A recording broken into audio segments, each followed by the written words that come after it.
नमस्कार मंडळी, मी रुपाली तुमचं स्वागत करते आजच्या एका नवीन व्लॉगमध्ये. अपेक्षा करते तुम्ही सर्व ठीक असाल, स्वतःची काळजी घेत असाल. तर अगदी दिवाळीनंतर ना एक 7-8 दिवसानंतर हा व्हिडिओ जो आहे तो मी शूट करायला घेतला होता आणि त्याचं खास रिझनसुद्धा होतं. दिवाळीमध्ये मी थोडासा गॅप घेतला. का घेतला, कशामुळे आणि हा व्हिडिओ तुमच्यापर्यंत पोस्ट करण्यासाठी सुद्धा का इतका उशीर लागला, एखाद्या व्हिडिओमध्ये मी सगळ्या गोष्टी नक्कीच शेअर करेन. तर या दिवशी ना व्हिडिओ शूट करायला घेतला होता. त्याच्या दुसऱ्या दिवशी आम्ही निघणार होतो ट्रिपला जायला. म्हणजे एक लाँग ट्रिप होती आणि खूप वर्षानंतर म्हणजे जवळजवळ 2 वर्षानंतर ही लाँग ट्रिप आम्ही अरेंज केली होती. आणि ही ट्रिप अरेंज करताना ना खूप खूप म्हणजे आम्ही एफर्ट्ससुद्धा घेतले होते. कारण अचानक ठरलेली ही ट्रिप होती आणि त्यासाठी सगळ्या प्रिपरेशन म्हणजे तिकीट अरेंजमेंट वगैरे सगळ्या गोष्टी करण्यासाठी थोडंसं एफर्ट्स आम्हाला द्यावे लागले. असो, तरीसुद्धा ना ही ट्रिप छान आम्हाला एन्जॉय करायची होती आणि त्यासाठीची तयारी जी होती ना ती मी आदल्या दिवशी चालू केली होती. कारण 8 दिवस मला काही जमलं नाही करायला. तसं तर मी खूप गोष्टी ठरवल्या होत्या, पण त्या पॉसिबल झाल्या नाहीत. त्यामुळे मग आदल्या दिवशी जी तयारी आहे ना, तर पॅकिंगची ती मी करायला घेतली होती. जे मला कपडे ट्रिपसाठी घेऊन जायचे होते, तर ते सगळे आधी मी काढून घेतले. म्हणजे मुलांसाठी कोणते कपडे घ्यायचे होते, मिस्टरांसाठी, लोरोसाठी आणि त्यानंतर मग माझ्यासाठी.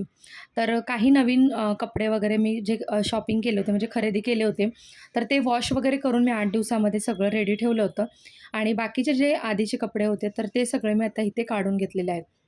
हळू-हळू तशी ट्रिपची तयारी 8 दिवसामध्ये दिवाळीनंतर चालूच होती. पण अगदी म्हणू शकतो ना आपण व्यवस्थित अशी तयारी तर ट्रिपची ती मी आदल्या दिवशी स्टार्ट केली. तर इथे मला लागणारे कपडे जे आहेत ते सुद्धा मी इथे काढून ठेवले. आणि मला ना काही कपडे जे आहेत ते आयर्न करायचे होते घरी आणि काही मला बाहेर द्यायचे होते. तर यासाठी मी आदल्या दिवशी ही सगळी तयारी करायला सुरुवात केली. त्यानंतर दुसऱ्या दिवशी ना मी सकाळी लवकरच जरा उठली होती कारण मला खूप सारी कामं होती. मस्त असं प्रज्ञाला नाश्ता करून दिला पोह्याचा आणि त्याच्या स्माईलसोबत मी माझ्या पुढच्या कामांना सुरुवात केली. तर इथे काही कपडे जे होते ते मी इथे स्वतः आयर्न करत होती.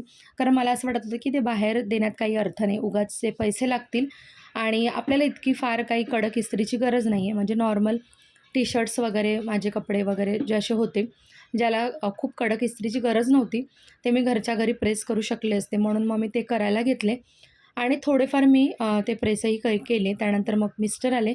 त्यानेसुद्धा मला हेल्प केली बाकीचे कपडे आयर्न करायला. तर ही ट्रिप जी आहे ना, तर ही आमची ट्रिप 6 दिवसांची असणार आहे. आणि या ठिकाणी ना जाण्यासाठी जवळजवळ 1.5 वर्ष आमचा विचार चालला होता, पण पॉसिबल होत नव्हतं.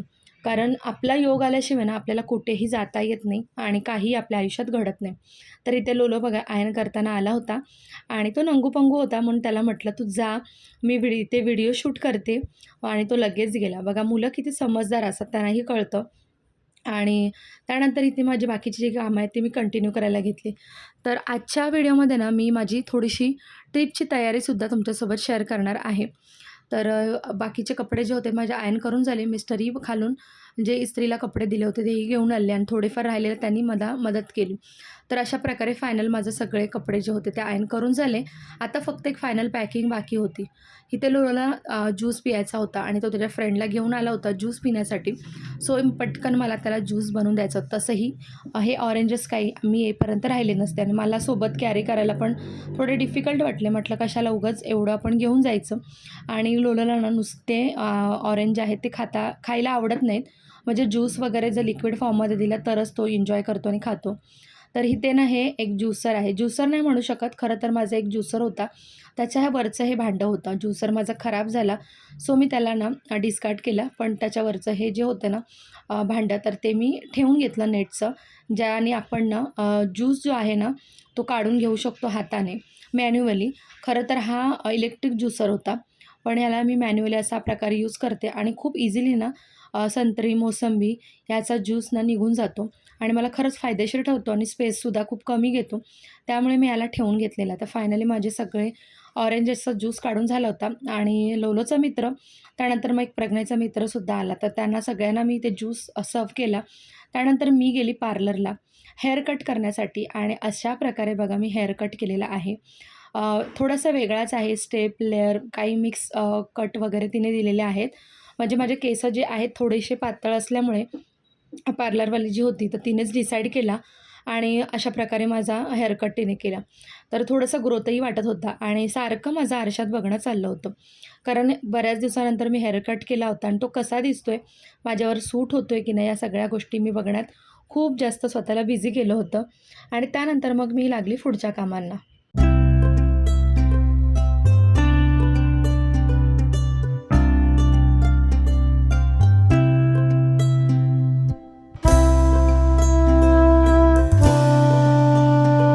तर मला लोलोसाठी ना काही ड्राय स्नॅक्स जो होता तो प्रिपेअर करायचा होता आणि त्यासाठी इथे मी मखाने घेतले आणि त्यांना रोस्ट करून घेणार आहे. थोडेसे मखाने जे आहेत ना मी तुपामध्ये रोस्ट करून घेणार आहे आणि थोडेसे मखाने जे आहेत ना तर त्याला मी ना मसाला मखाना असं बनवणार आहे. थोडंसं गरम मसाला, लाल मिरची वगैरे यूज करून आणि चटपटीत असा म्हणजे थोडंसं टँगी फ्लेवर बोलतो ना आपण तशा टाईपचा आणि मुलांना आवडतो. त्यामुळे आणि लोलोला तर मखाना खूप जास्त आवडतो आणि ट्रॅव्हलमध्ये ना त्याला हे दिलं ना की मग तो एक्स्ट्रा काही मागत नाही आणि मी शक्यतो ना ट्रॅव्हलिंगमध्ये ना बाहेरचं जे खाणं असतं ते टाळतेच आणि मला ट्रेनमधलं तर अजिबात आवडत नाही काही खायला.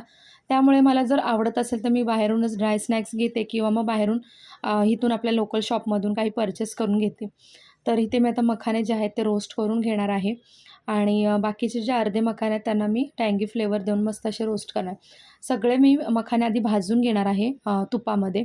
तर इथे सगळे मी ओतले. त्यानंतर माझ्या लक्षात आलं की कढईमध्ये ना सगळे व्यवस्थित मावत नव्हते. म्हणजे मी जेव्हा चमचा फिरवेन तर अर्धे सांडले जातील. त्यामुळे मी पण पुन्हा थोडेसे जे आहेत ते काढून पिशवीमध्ये ठेवून घेतले आणि बाकीचे जे आहेत ते रोस्ट केले. म्हणजे 2 बॅचमध्ये मी मखाने जे आहेत ते रोस्ट करून घेतले. तर ट्रिप जी आहे ना आमची, तर अशा ठिकाणी जात आहे जिथे वेस्टर्न वेअर वगैरे मला घेऊन जायचे नव्हते. सगळे मला इंडियन वेअर्सच घेऊन जायचे होते. फक्त ट्रॅव्हलिंगमध्ये मी येता जाता वेस्टर्न यूज करणार होती. त्यामुळे मग मी तशा प्रकारे जे कपडे आहेत ते अरेंज केले होते आणि मुलांनाही तशाच प्रकारचे घेऊन जायचे होते. काल आहे ना मी 3 सीताफळ आणले होते आणि त्यातलं एक सीताफळ जे होतं ना ते पिकलं होतं आणि मस्त मोठं असं सीताफळ होतं. तर ते हातानेच कट करून घेतलं आणि खाऊन बघितलं तर खूप गोड होतं. म्हणजे एक सीताफळ खाऊन ना अगदी माझं पोट जे होतं ना ते भरलं होतं. मला जी भूक लागली होती तीसुद्धा माझी भागली होती. तर आता इथे मी मखाना वगैरे बनवून घेते आणि त्यानंतर मग मला सूपसुद्धा बनवायचे आहे आणि थोडंसं मला ना ओवासुद्धा गरम करून घ्यायचा आहे. तर जेव्हा पण आपण ना ट्रिपला कोणत्याही एक दिवसाच्या ट्रिपला असू दे किंवा लाँग ट्रिप असू दे जात असतो किंवा अगदी गावी जरी जायचं असेल ना तरी आपला आनंद एक वेगळ्याच प्रकारचा आपल्यामध्ये दिसून येतो.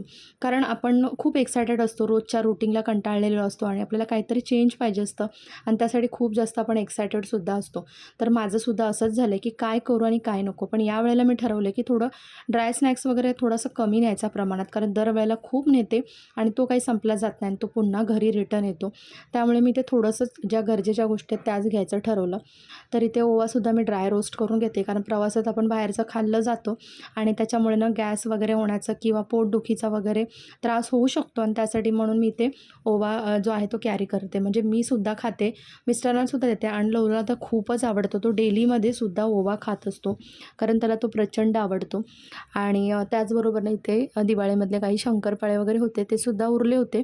तर ते सुद्धा आता सोबत घेते. म्हटलं संपून जातील कारण एवढंच राहिलं होतं दिवाळीचा फराळ. त्यामुळे म्हटलं हे सुद्धा आपल्याला उपयोगाला येतील प्रवासात. तर आता माझी जी जवळजवळ तयारी जी आहे ती सगळी झालेली आहे आणि उद्या सकाळी ना पहाटेच निघायचं आहे आम्हाला. म्हणजे अगदी 4:45लाच आम्हाला निघायचं आहे, 3:30 किंवा 4:45च्या दरम्यान. म्हणजे आमची ट्रेन जी आहे ती ना 5:10ची आहे आणि बँड्रा टर्मिनल्सवरून आहे आणि उठायला तर आम्हाला 2 वाजताच लागेल. 2 किंवा 2:30ला उठावं लागेल तरच आमचं सगळं जे आहे ते आवरेल आणि त्यानंतर जाऊ शकेल. आणि प्रवासात म्हणजे आमचं दुपारचं जेवण जे आहे ते ट्रेनमध्येच होणार आहे. तर त्यासाठी मला उद्या बटाट्याची भाजी बनवून न्यायची आहे आणि त्यासोबत चपात्या वगैरे किंवा जमला तर भाकरीसुद्धा. आणि नाश्त्याचं बघू काय मला सुकं जमलं तर ते नेईन, नाहीतर मग जे काय नेलेलं असेल त्यातलंच आम्ही खाऊन पोट भरू असा विचार केला. तर इकडे मी सूपसुद्धा बनवून घेतलेली आहे आणि आमची तयारी जी आहे ना जवळजवळ तर ती झालेली आहे. बघा बॅगा एक ठरवली होती घेण्याची, एक बॅग, तर 3 बॅगा झालेल्या आहेत आणि आता हे सगळं किचनमधलं आवरून लवकर झोपणार आहे. म्हणजे थोडं रेस्टही मिळेल आणि मग 2 वाजता उठायलाही सोपं पडेल. तर इथे आम्ही 2 वाजता सकाळी उठलो आणि त्यानंतर मग ना इथे बटाट्याची भाजी जी आहे ती मिस्टरांनीच बनवली आणि चपात्या ज्या आहेत त्या मी बनवून घेतल्या आणि रेडी झालो आम्ही निघण्यासाठी आणि मुलांची एक्साइटमेंट तुम्ही पाहूच शकता. आणि फायनली आमचा प्रवास जो आहे ना तो सुरू झालेला आहे. खूप जास्त मजा आली या ट्रिपमध्ये.